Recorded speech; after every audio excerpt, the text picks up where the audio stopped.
Hello दोस्तों, कैसे हैं आप सब लोग। उम्मीद करता हूं काफ़ी अच्छे होंगे। तो दोस्तों आज एक नया अपकमिंग आईपीओ ओपन हो गया है, क्रिस्टल इंटीग्रेटेड सर्विसेज का आईपीओ, जो कि 14 मार्च से लेकर 18 मार्च के बीच में ओपन रहेगा।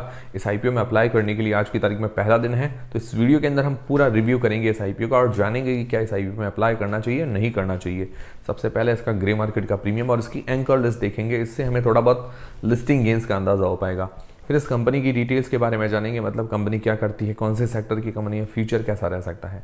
फिर इसके फाइनेंशियल्स और फंडामेंटल्स के बारे में जानेंगे, मतलब कंपनी रेवेन्यू वगैरह के अंदर ग्रोथ है या प्रॉफिट वगैरह जनरेट करी या लॉस मेकिंग कंपनी है। उसके अलावा अपने जो भी कंपिटिटर्स हैं उनसे महंगी वैल्यूएशंस है या सस्ती वैल्यूएशंस है। फिर जानेंगे इस आईपीओ की डिटेल्स के बारे में और अंत में हम जानेंगे कि क्या इस आईपीओ में अप्लाई करना चाहिए नहीं करना चाहिए, और करे तो लिस्टिंग गेंस के हिसाब से या लॉन्ग टर्म के हिसाब से। सारी चीज़ें हम क्लियर करेंगे इस वीडियो के अंदर। वीडियो शुरू करने से पहले दोस्तों टेलीग्राम, इंस्टाग्राम और फ्री में डीमेट अकाउंट सबकी लिंक आपको डिस्क्रिप्शन के अंदर मिल जाएगी। तो सबसे पहले इसकी जीएमबी बहुत कम चल रही है, 4% के आसपास, 30 रुपये पर शेयर, 20 शेयर्स का लॉट है, 600 रुपये जैसा एक लॉट पर फायदा देखने को मिल रहा है। जीएमबी 4% बहुत कम है। मिनिमम क्राइटेरिया जो होता है हमारा, मिनिमम से मिनिमम सेफ्टी के लिए 20% का, तो उससे काफ़ी ज़्यादा कम चल रही है अभी। ओवरऑल अभी डिमांड कम है। वैसे जीएमबी सिर्फ एक अंदाज़ा है, इसको अंदाज़ा मानकर चलें। फिर इसकी एंकर लिस्ट के बारे में बात करें तो एंकर लिस्ट के द्वारा 90 करोड़ रुपए जुटाए गए हैं। एंकर लिस्ट में कुछ खास बड़े नाम शामिल नहीं है, ठीक ठाक नाम कहें तो बोफा सिक्योरिटीज़ है और क्वांट म्यूचुअल फंड जैसे नाम है। उसके अलावा ज़्यादा बड़े नाम नहीं है, तो ठीक ठाक इसकी एंकर लिस्ट आप उसको कह सकते हैं। 10 में से 3 साढ़े 3 रेटिंग दे सकते हैं, ठीक ठाक है। ठीक है, तो ओवरऑल अभी डिमांड इसकी कम चल रही है। फिर इस कंपनी की डिटेल्स के बारे में जानते हैं, मतलब कंपनी क्या करती है। तो कंपनी जो है सन 2000 के अंदर इनकॉर्पोरेट हुई थी, करीब 24 मतलब 24 ईयर्स पुरानी कंपनी है। तो अपने जो सेक्टर है उसमें ठीक ठाक अभी इसको एक्सपीरियंस हो गया होगा। ये कंपनी क्या करती है, मेन पावर प्रोवाइड करवाती है, मतलब जो लेबर होती है, लोगों की जो ज़रूरत होती है वो प्रोवाइड करवाती है। उसके अंदर क्या है, जैसे सिक्योरिटी गार्ड होते हैं, घरों में सफाई वगैरह करवानी होती है, तो इस तरह से जहाँ वो बंदे चाहिए होते हैं, लेबर चाहिए होती है, तो वो ये प्रोवाइड करवाती है। अब इसके अंदर ये काम करती है हाउसकीपिंग का, क्लीनिंग का, उसके अंदर सैनिटेशन का, गार्डनिंग होती है घर में, जो बगीचे वगैरह वो गार्डनिंग करनी होती है। फिर इसके अलावा मैकेनिकल काम है, इलेक्ट्रिकल प्लम्बिंग का काम है, ये सारे काम करती है। फिर सिक्योरिटी गार्ड प्रोवाइड करवाती है। एयरपोर्ट मैनेजमेंट, एयरपोर्ट पे बंदे चाहिए होते हैं मैनेज करने के लिए, metro station management, railway station management, तो वहाँ पर ये अपने मैन पावर प्रोवाइड करवाती है। तो काम ठीक है, मतलब डिमांडिंग काम भी है। और ज़्यादातर जो इसका रेवेन्यू 70% के आसपास का गवर्नमेंट प्रोजेक्ट से, मतलब वहाँ से जनरेट होता है। और गवर्नमेंट में ये जैसे हॉस्पिटल है, एयरपोर्ट है, रेलवे स्टेशन है, मेट्रो स्टेशन है, स्कूल्स हैं, तो वहाँ पर इनके स्टाफ वगैरह की ज़रूरत पड़ती है। टोटल 14 स्टेट्स और एक यूनियन टेरिटरी के अंदर इसका काम फैला हुआ है। 30,000 टोटल अभी एम्प्लॉयज़ हैं इसके पास, इससे ऊपर ही होंगे। काम अच्छा है, डिमांडिंग भी है और कम्पिटिटिव सेक्टर भी है, मतलब इसके अंदर कंपटीशन काफ़ी ज़्यादा है। फिर अगर इसके फाइनेंशियल्स देखते हैं तो फाइनेंशियल 2021 से 2023 तक दिए गए हैं। एसेट्स के अंदर ग्रोथ देखने को मिल रही है, पर 2023 के अंदर एसेट्स के अंदर डिप देखने को मिला, तो ये थोड़ा सा नेगेटिव पॉइंट है। फिर रेवेन्यू के अंदर हमें अच्छी ग्रोथ देखने को मिली है, साल दर साल 474 करोड़ से 711 करोड़ रुपए हुआ है इसका रेवेन्यू। प्रॉफिट के अंदर भी 16 करोड़ से 38 करोड़ रुपए के आसपास प्रॉफिट बढ़ा है इसका, मतलब 2 गुना से ऊपर की ग्रोथ है। फिर इसकी नेट वर्थ साल दर साल बढ़ी है। इसके में रिजर्व कैश 170 करोड़ रुपए के हैं। इसके ऊपर डेट मतलब उधारी है 103 करोड़ रुपए की। इसका डेट टू इक्विटी रेशियो 0.58 का निकल कर आता है, जो कि थोड़ा सा ज़्यादा है। वैसे देखा जाए तो 1 से कम है, ये अच्छी बात है। और आईपीओ के पैसे से 10 करोड़ रुपए इसकी उधारी चुकाने के अंदर काम आएंगे, मतलब बहुत कम हिस्सा काम आ रहा है इसकी उधारी चुकाने के अंदर। तो रेवेन्यू और प्रॉफिट के अंदर तो ठीक ग्रोथ है और प्रॉफिट मार्जिन भी 5% से ऊपर के हैं, पर डेट इसके ऊपर ज़्यादा है, ये थोड़ा पे करना पड़ेगा।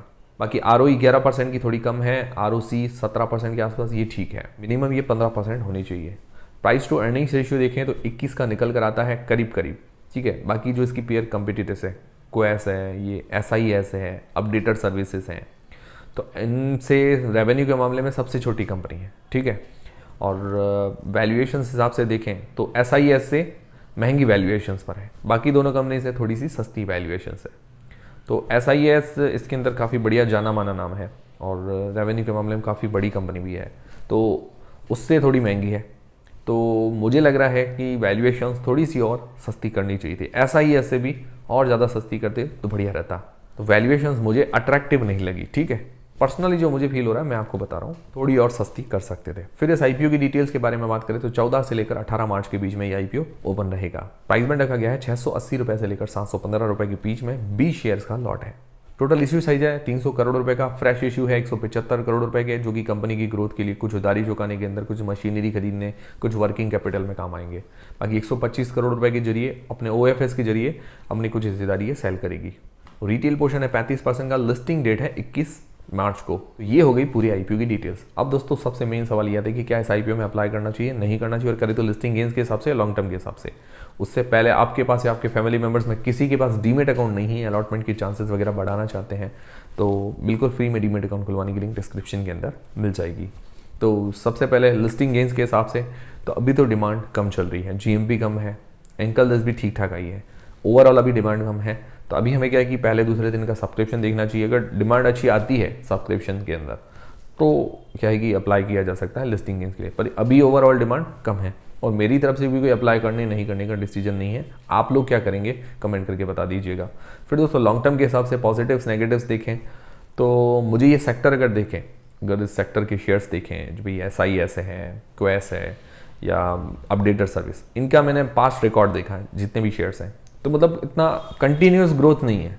कंटिन्यूस ग्रोथ आप समझते हो कि भाई 5 साल पहले कोई शेयर था जो 10 रुपये पर था और आज कंटिन्यू धीरे धीरे चढ़ के 50 रुपये तक पहुंच गया, तो ये कंटिन्यूस ग्रोथ होती है। या 40 तक भी पहुंच गया, 30 तक भी पहुंच गया, पर इनके शेयर्स मैंने देखे हैं कि भाई चढ़े हैं फिर वापस डाउन हुए हैं, मतलब पहले ग्रोथ दिखाई है फिर वापस डाउन हुए हैं, तो कंटिन्यूस ग्रोथ नहीं है। सब में मैंने एक ही पैटर्न देखा है। तो इस सेक्टर के अंदर मुझे खास रिटर्न देखने को नहीं मिला है। इस हिसाब से ये अट्रैक्टिव सेक्टर मुझे नहीं नजर आ रहा है। हालांकि डिमांडिंग तो है ये सेक्टर, भाई मैन पावर की जरूरत कहाँ नहीं रहती, मजदूरों की जरूरत, लेबर की जरूरत कहाँ नहीं रहती, सब जगह रहती है। पर इन सेक्टर्स की शेयर्स के अंदर खास विशेष रिस्पॉन्स देखने को मुझे नहीं मिला है। ठीक है, जो मैंने स्टडी की उस हिसाब से आपको बता रहा हूँ, बाकी आप भी देख लीजिएगा। बाकी अगर इसकी एंकल लिस्ट देखें तो ठीक ठाक है, डेट इसके ऊपर ज़्यादा है, ROE ROC कम है, वैल्यूएशंस भी और महंगी कह सकते हैं, मतलब सस्ती तो नहीं है। तो मुझे लगता है अभी ये IPO इतना ज़्यादा अट्रैक्टिव नज़र नहीं आ रहा है। बाकी अभी हमें वेट करना चाहिए, जल्दबाजी में कोई डिसीजन नहीं लेना चाहिए। अगर मान लो डिमांड बढ़ती है, मार्केट के अंदर इसकी डिमांड, सब्सक्रिप्शन वगैरह बढ़ता है, डिमांड आती है, तो मुझे लगता है कि भाई हमें रिस्क लिया जा सकता है। बाकी अभी काफ़ी ज़्यादा रिस्की IPO नज़र आ रहा है। पर्सनली मेरा भी अभी इसमें खास इंटरेस्ट नहीं है। बाकी फाइनल डिसीजन का वीडियो भी आपको जल्दी दे दूंगा। आप लोग क्या करेंगे, क्या इस IPO में अप्लाई करेंगे नहीं करेंगे, मुझे कमेंट करके ज़रूर बताइएगा। और ये वीडियो देखने के बाद आपके सारे कन्फ्यूजन दूर हुए हैं और क्लैरिटी आई है तो वीडियो को लाइक जरूर करें, चैनल को सब्सक्राइब कर ले। मिलते हैं दोस्तों अगले वीडियो के अंदर।